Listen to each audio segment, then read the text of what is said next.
आता बातमी आहे भाजप आणि शिवसेनेमधल्या एका कलगीतुऱ्या संदर्भातली। ठाण्याच्या तीन हात नाका इथे एक कार्यक्रम होता आणि त्या कार्यक्रमाचं निमित्त ठरलेल्याने पुन्हा एकदा भाजप आणि शिवसेनेमधला अंतर्गत वाद कुरघोड्या हे सगळं समोर येत आहे। त्याचं झालं असं की उपमुख्यमंत्री एकनाथ शिंदेंच्या हस्ते पार पडलेल्या विकास कामांच्या भूमिपूजन कार्यक्रमाकडे भाजपच्या स्थानिक नेत्यांनी पाठ फिरवली, त्यामुळे हा नवा वाद उफाळून आलाय। भाजपचे स्थानिक आमदार संजय केळकर, निरंजन डावखरे, उपमहापौर कृष्णा पाटील यावेळी उपस्थित नव्हते।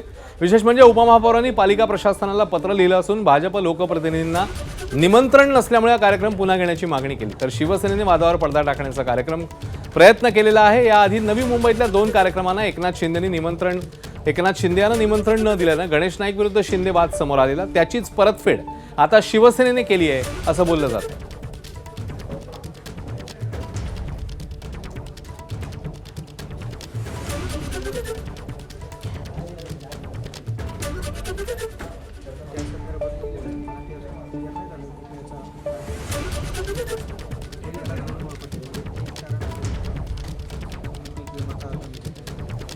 हे श्रेय लागण्याचंच काम आहे।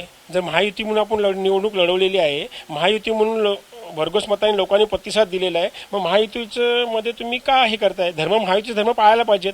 तर तुम्ही जर महापालिकेचा युती शासनाचा निधी सगळा वापरताय आणि मग स्थानिक नगरसेवक असतील, उपमहापौर म्हणून आहेत, आमचे आमदार आहेत, त्यांनाही न विश्वासात घेता तुम्ही निमंत्रण पत्रिकेवर नाव छापले म्हणून सांगतात, मग का नाही आधी जाहीर केलं? मग मी कुठेतरी चुकीचं आहे।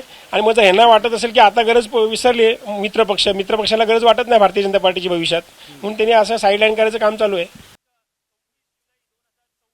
मला वाटतं ठाणे महानगरपालिकेच्या माध्यमातून जेवढे लोकार्पण सोहळे, जेवढे कार्यक्रम केले जातात त्याच्या पत्रिका नक्कीच सगळ्या पदाधिकाऱ्यांना, स्थानिक तिकडच्या नगरसेवकांना आपण कळवण्यात येतो। आणि तो माझा मुख्य हेतूच असतो की महानगरपालिकेतल्या छोट्या ज्या काही गोष्टी येतात तर मला वाटतं सर्वपक्षीय नेते, सर्वपक्षीय गटनेते, आपले सभापती, आपले सभागृह नेते, त्याचबरोबर आपल्या पक्षातले जेवढे पण जे नेते मंडळी आहेत यांना कळवण्याचा आपला हेतू असतो। कुठेच त्यांना डावलण्याचा मला वाटतं हेतू माझा तर नाहीच आहे।